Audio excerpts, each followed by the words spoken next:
What's up? Sintani here, bringing you some more Guild Wars 2 content. This one we are going to be discussing the Mesmer, going to be showing you his skills, weapon and utility skills, and going over his dungeon rolls and standard strengths and weaknesses I've noticed so far. This is only the beginning at level 15, so there will be more with my Mesmer once I get him leveled.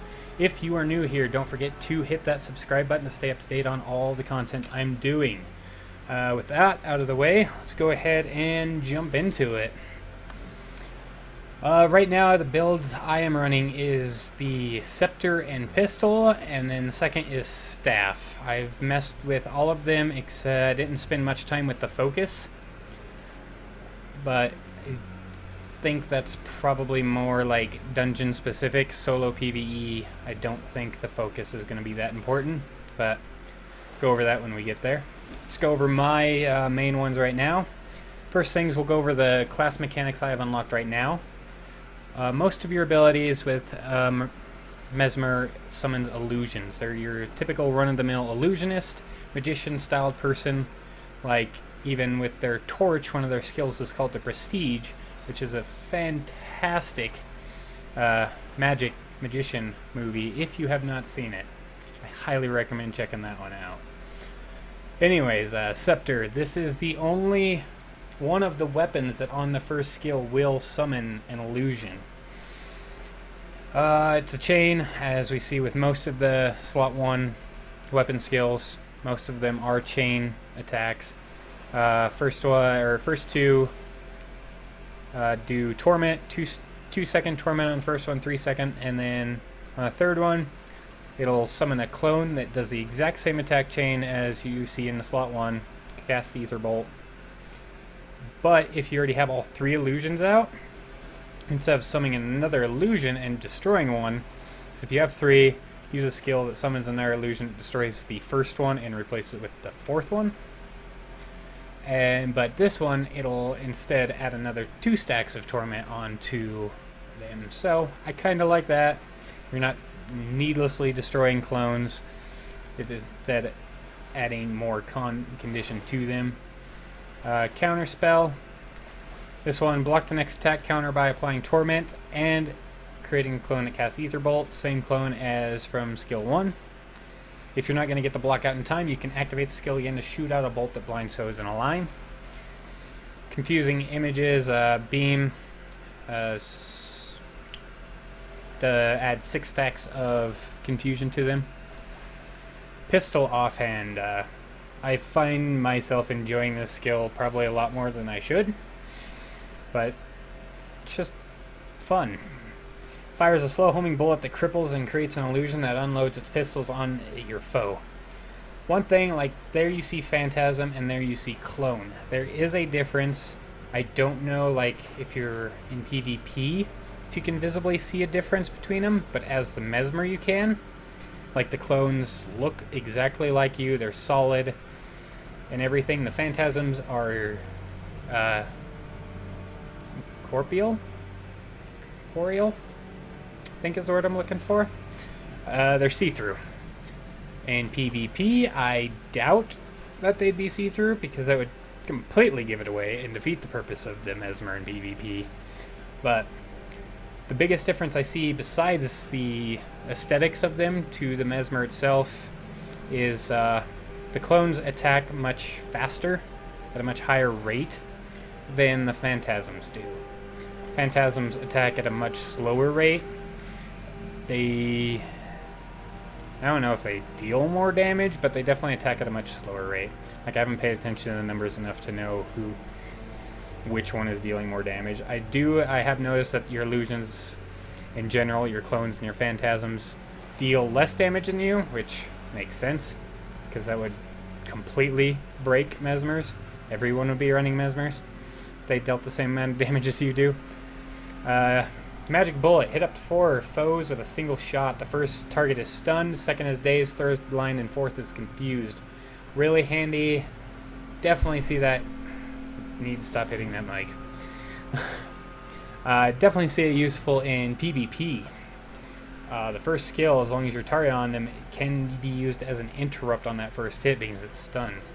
I don't know if daze also interrupts, but if it does, then that allows one ability to interrupt 2 people. Technically kind of interrupt 3 because blindness makes their next attack miss. Not too bad for a PvP aspect. Then let's go over the staff really fast. Winds of Chaos bounce an orb of energy between foes and allies that applies random boons to allies and random conditions to foes.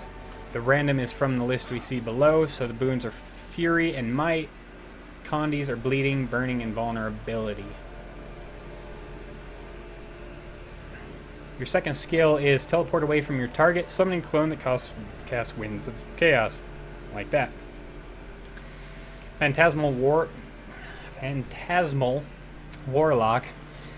Cast Wind of Chaos on nearby foes. Summon an illusion that deals extra damage for each unique condition on the target foe. See that being used as a pretty sizable nuke skill in dungeons and PvP. Because in PvP, you're trying to get as many conditions on them. Only problem is you got to look out for if they're going to transfer everything back to you. But the general rule, especially, is get as many conditions on them. Therefore, that's going to do a lot more damage. And in the dungeons, again, against the dungeon bosses, you're going to be sitting holding onto, more than likely, if they have a lot of health, they're going to have nearly every condition available to you, and therefore this skill is going to do a lot more damage. Base of 124 right now. Extra damage per condition is an extra 10%, so if they're sitting on 10 conditions, that's an extra 100%. You just doubled your damage on one skill alone, in addition to everything else. So I could see it being used as a pretty sizable nuke. Chaos Armor. Apply a random condition to nearby foes and grant Chaos Armor. Chaos Armor gives you random boons and your foe random conditions when you are struck. Very, very handy. 5 seconds worth of this. The boons you can get is Protection, Regen, and Swiftness. Then you can cast Weakness, Confusion, and Cripple off the initial cast, plus every time you're hit. Chaos Storm. Create a magical storm at the target location and applies random conditions to foes and boons to allies. The boons are Aegeus, Retaliation, and Swiftness. And then Chilled, Poison, and Weakness, and Daze is also on that list. So, especially if you're using a staff, if you start getting swarmed, what I like doing is pop Chaos Armor, pop the Chaos Storm, and either hang out in the Chaos Storm to get those boons on top of it, plus still getting the boons you're getting from being hit with Chaos Armor, or retreat out, get your little clone there doing Winds of Chaos, and then you also drop Winds of Chaos. The other weapons are your sword main hand. This is a chain that does not summon a clone. The sword only has, especially if you're going sword on and off hand, or main and off hand, on and off hand. If you're doing sword main and sword off hand, then you've got access to 2 clones. One is a clone, one is a phantasm. This one stacks durability, or why would you want to stack durability on?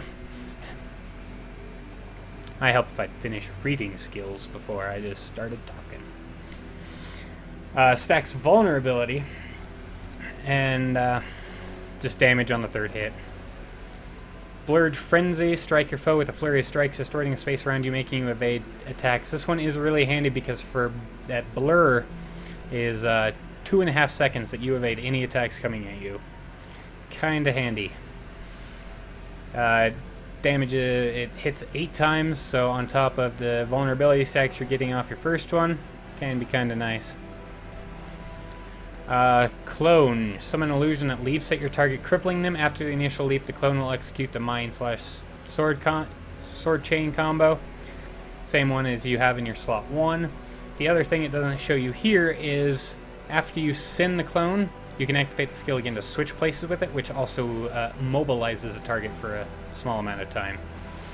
When I was messing around with it, I was messing around with the sword and torch, which was kind of fun.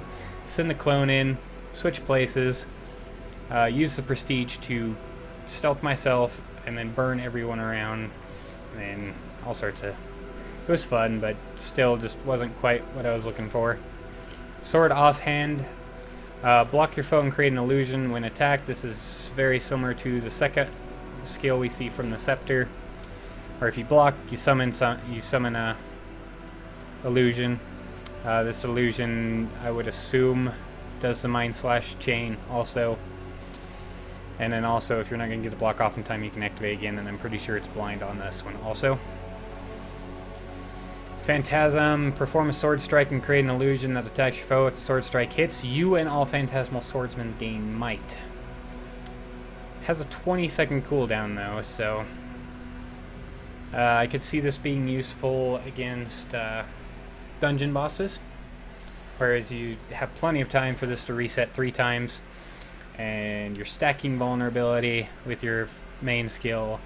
These guys are attacking, I would assume they probably do Mind Slash also, but they're also a Phantasm, so they probably do their own unique thing. The Phantasms usually do their own unique thing that you don't have access to in your skills. But yeah, I mean, you're stacking vulnerability anyways. In dungeons, I'm sure there's going to be other people that you're playing with that are also stacking vulnerability. You're going to have more than... Most of those fights are probably going to take more than a minute, which is what you'll need to get all 3 of them out. So they'll have vulnerability stacked. Then you start stacking might to you plus all of those guys. Could do some sizable DPS increases with that, but at the same time it takes you effectively a minute to reach your full potential of DPS with this, with sword and sword. Unless some of the specializations reduce some of the cooldowns depending on what conditions you apply or whatnot, so who knows, we'll see later. Next video I'm sure I'll know more about that, being as I will have those unlocked. Great sword. Really fun to be a Mesmer with a great sword. Not often do you see your mage styled classes using a great sword at range. Shoot a beam at your foe. The further away they are, the more damage you deal. Throw an illusionary greatsword that bounces between targets, damaging foes and granting might to allies. It creates a clone at the first target. The clone does the surge off your skill 1. One thing that's kind of fun that I forgot to mention with the sword offhand is with the scepter main. It was kind of fun because you have a counter here, and then you also had a counter here, so it gave you 2 counters. It was much more like defensive play, because you were wanting people to come up to you, and then you'd get your counter off, summon the clone, and they try to attack you again, get the next counter off. It's fun, again, not what I was looking for when I was playing my Mesmer. Mind Stab, thrust great sword into the ground, damaging foes and removing 1 boon. 1 boon up to 5 targets. Phantasmal Berserker, throw an illusionary greatsword that inflicts vulnerability in a line and then returns to you. Create a phantasm that uses a whirling attack to damage and cripple foes. And an illusionary wave, being as the greatsword with the Mesmer is a ranged weapon, this is a pretty handy skill. Push back all foes in front of you with a wave of magical energy. Pistol we went over, scepter we went over, staff we went over. Focus offhand, creating a wall of energy that grants swiftness to allies who cross it and cripples foes who touch it. Allies may cross the wall more than once but receive less swiftness after the first crossing. By less they mean none. Next to none. Initial swiftness is 12 seconds. If you cross again, you get 1 second of swiftness. Maybe that 1 second of 33% boost to your movement speed is what you need to stay alive, but don't foresee 1 second being that helpful. And then 5 seconds cripple. It lasts for 5 seconds. Does the cripple? Yeah, the cripple lasts for 5. So the wall lasts for 5 seconds. What would be the purpose of crossing it again? You have 12 seconds of swiftness and then you only gain 1. It only lasts for 5 seconds unless you cross it really fast and try to get... I mean... Yeah, you wouldn't gain technically more than 12 seconds at a time. So even if you crossed it once every 1 second, you'd only gain a second over 5 seconds, which puts it right back at 12. Alright. Thinking way too much about that. Phantasmal Warden. Throw a Phantasmal Axe that immobilizes your target. Create a Phantasm that attacks your target and creates a defensive bubble protecting itself and allies from projectiles. I do see that useful in the dungeons, especially that skill. Your tank is up there aggroing a big old group of people that range people off in the background, so just to mitigate some of the damage he's taking, throw that out there, throw that little bubble up. He's no longer taking the melee or range damage. Torch Offhand. The Prestige. Disappear in a cloud of smoke, blinding nearby foes. Disappear 3 seconds. Reappear 3 seconds later, burning nearby foes. 3 seconds worth of stealth. 3 seconds for 3 stacks of burning, and then blindness also. And then Phantasm, Phantasmal Mage. Strike and burn nearby foes. Another 2 stacks of burning. Create an illusion that burns foes and grants fury to nearby allies. So I wonder if you do 2 stacks of burning, or if the mage does 2 stacks of burning. Alright, Shield is your elite spec, your Chronomancer from the Mesmer. Block incoming attacks for short durations. Skillfully channel summon a phantasm that slows enemies and grants a clarity to allies. If the attack is blocked, Deja Vu is usable for a short time. Not really certain what Deja Vu is. I would assume it's probably a second skill, like we see there, where it says illusionary counter or counterspell, that is tied to this, and being as we can't slot it, I have no idea really what Deja Vu does. Clarity, faster skill recharge, slows, etc. Tides of Time. Launch a wave of temporal energy that damages and stops enemies it passes through and buffs allies. The wave then returns to you. Touching the returning wave reduces the recharge of the skill. The recharge reduced is 10 seconds. So even if you touch it, it still has a 30-second cooldown, so might be something to be mindful of when you use it.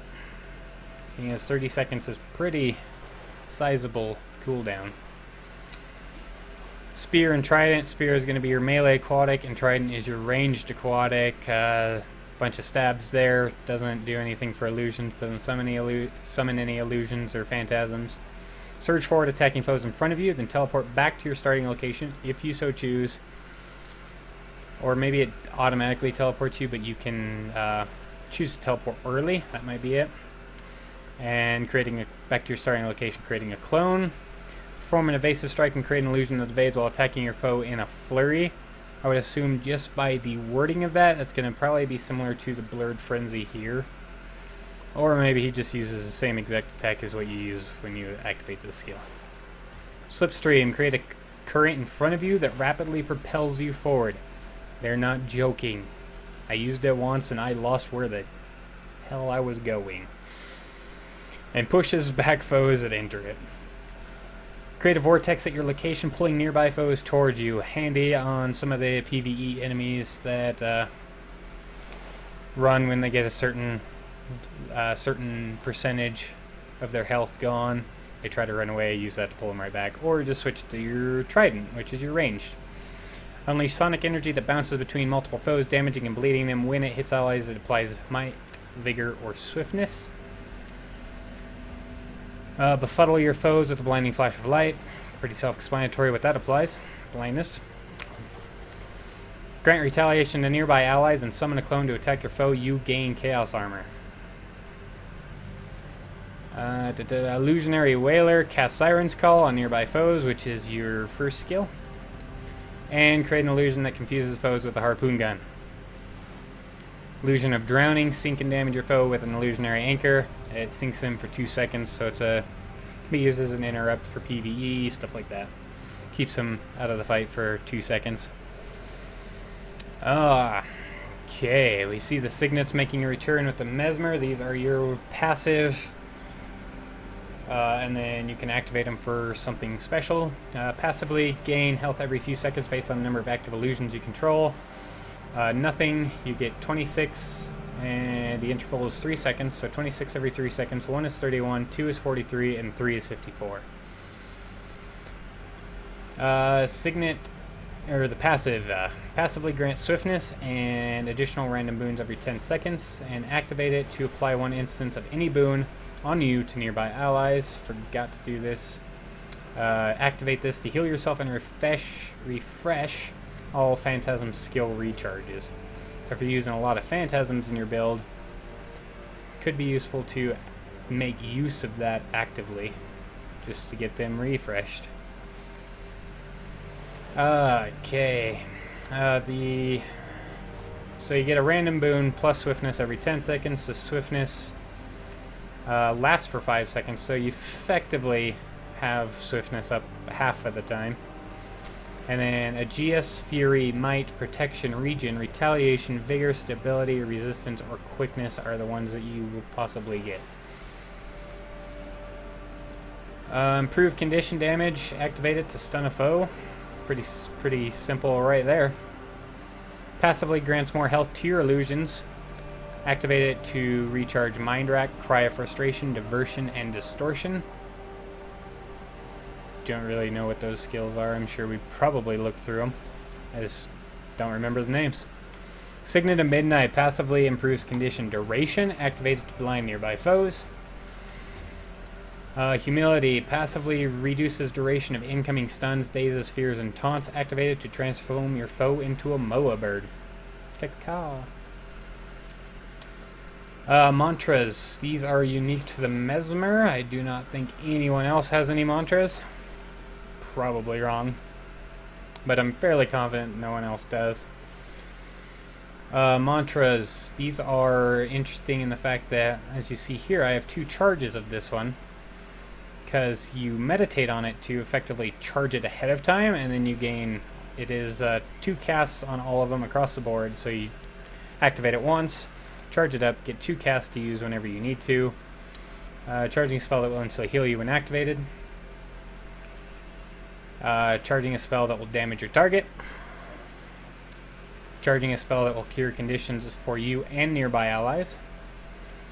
That will daze your target. And that will break stuns and grant stability to nearby allies.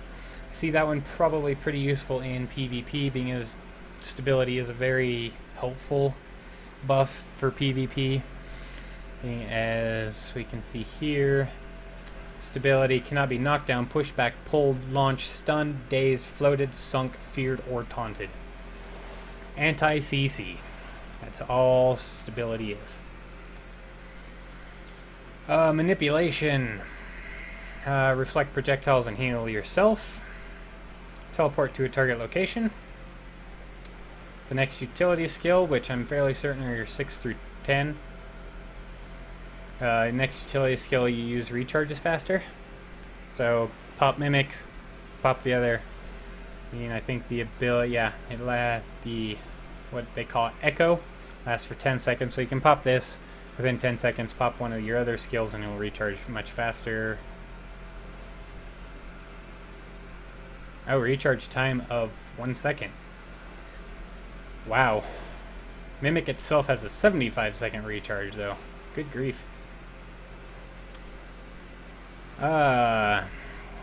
Illusion of Life. Give allies Illusion of Life at the target location, allowing them to get up from down state and keep fighting. Fully revives allies if they kill a foe. I can see it being a helpful / burden in PvP. It's that little disclaimer, that little thing right there that says prevents capture point contribution. My assumption of what that means is typically, especially in PvP, like I could see this being used in dungeons also, but we're going to look at this from a PvP standpoint, is typically if you're downed in PvP and on a capture point, you can either prevent the enemy from capturing it until they completely kill you off, or capture one of their points if they don't kill you fast enough. Like, I watched a good friend of mine who plays PvP a lot. He actually completely captured a point while down because they didn't kill him fast enough. And he was playing as thief, so he kept teleporting to different corners of the capture point, and just it took too long to get there, and they were staying outside of his range. And yeah, he completely captured the point while downed. So downside there, yeah. Your team's fighting on a point, you go there to assist. They go down, you can keep them alive with this for 15 seconds, but you'll also lose the point. So, helpful / burden, in my opinion. Send 3 conditions you have to your foe and steal 3 of their boons. Mass invisibility. See this. All sorts of shenanigans can happen with this. You and your allies gain stealth for a short time. 5 seconds of stealth. That is pretty long for stealth. Most of your stealth skills are sitting at 2 to 3 seconds. So an extra 2 seconds or 3 seconds on top of that. See you pulling some hijinks there, and up to 10 targets. You could stealth a lot of things. Glamour training. Create a wall that grants stealth to you and your allies. Like I said there, typical of 2 seconds. Create a field of energy that rips boons from foes and cures conditions on allies. 5 pulses, 5 seconds, so you're going to see a pulse every second, up to 5 targets. 1 boon removed and 1 condition removed per pulse. Create a dome around your foes that reflects projectiles. Again, this skill is unique per game mode, so I don't know what it will be in PvP. So for PvE, definitely could see that being pretty helpful in dungeons.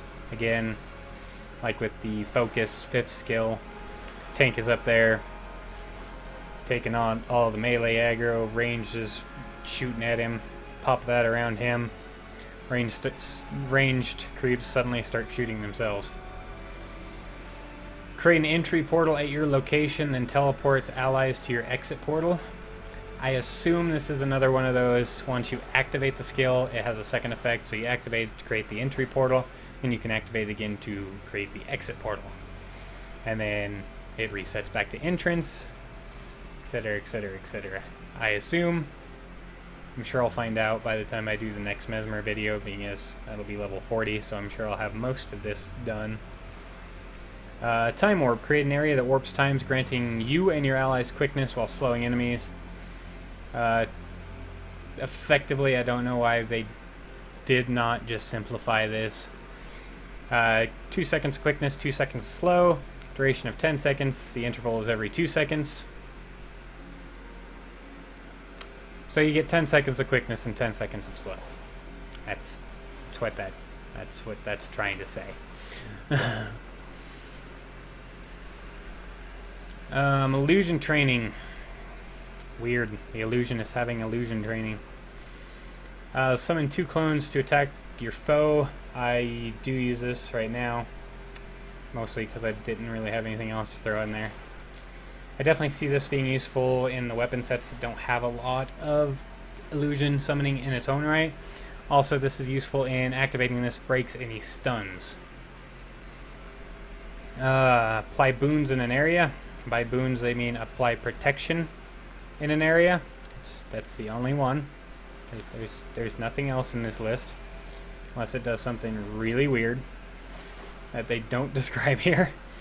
And then summon illusion that gives illusion of defense to nearby allies when it is attacked. Illusion of defense lasts for 5 seconds. A portion of incoming damage is transferred to the illusionary defender.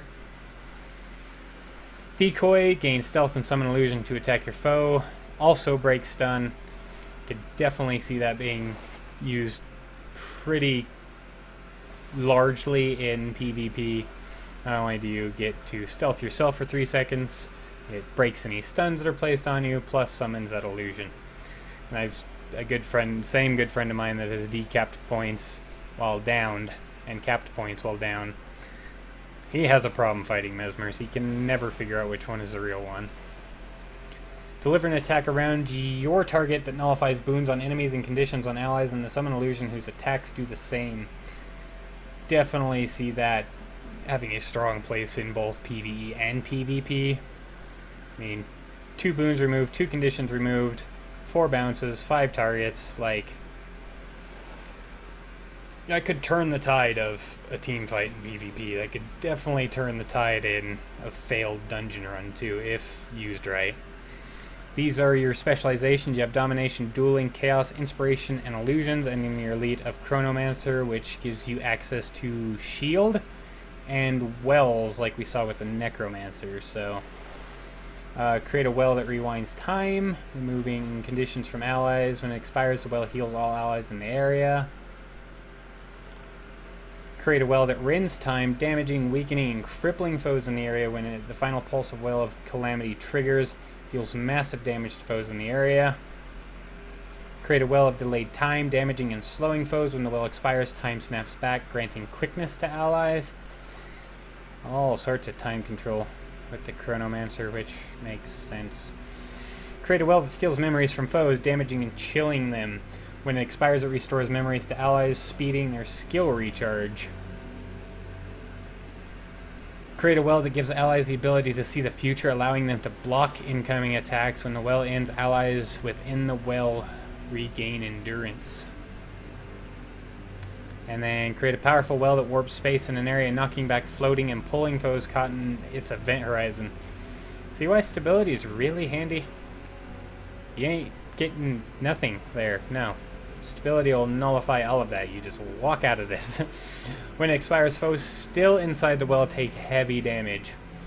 220, jeez, 224. I don't know if that'll go up depending on everything, but yeah. Stability will allow you to walk right out of that. But yeah, I mean, that covers the skills. So let's go ahead and give you some gameplay really fast. Go find some things to go beat up on. Beat up on these poor little fireflies. Bloop.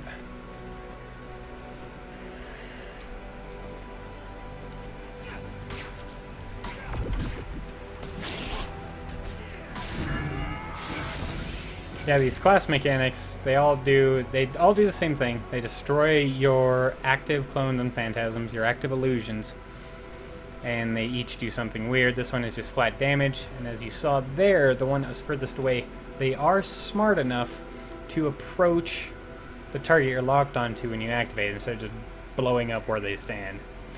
The other nice thing is with this, they'll move towards your target. If you're being surrounded by things, the shatter effect also happens where you're standing. So this one is just flat damage based on how many illusions you have. This one is confusion, a little AoE effect, and then this one is a daze.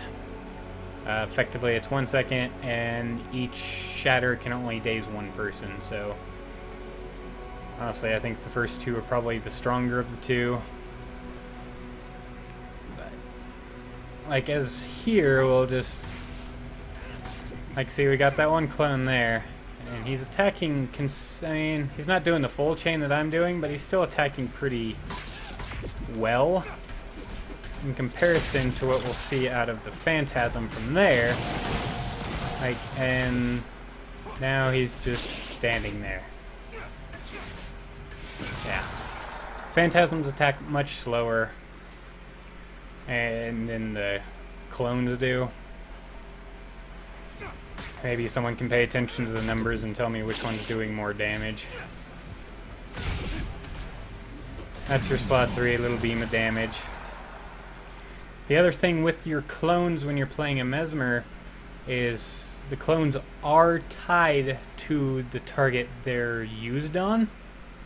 So you have to keep that in mind. Another good thing, like if you're getting overwhelmed, like if there was another one here, I could get this second clone on him and then switch to another target and let the clones finish off the damage.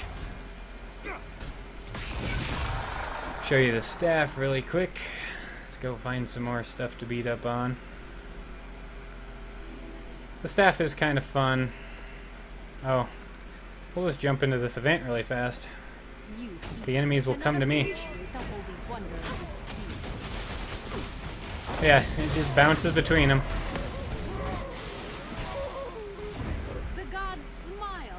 Staff is definitely a very mob focused, whereas the other one is going to be the scepter pistol that I run is going to be a lot more like one-on-one, whereas the staff is going to be, if you're getting mobbed, then staff will be a good one because you can, that bounces between enemies and allies, that casts that, that's AoE, that's anything hitting you, so staff is a very anti-mob associated weapon. This brew is meant for greatness,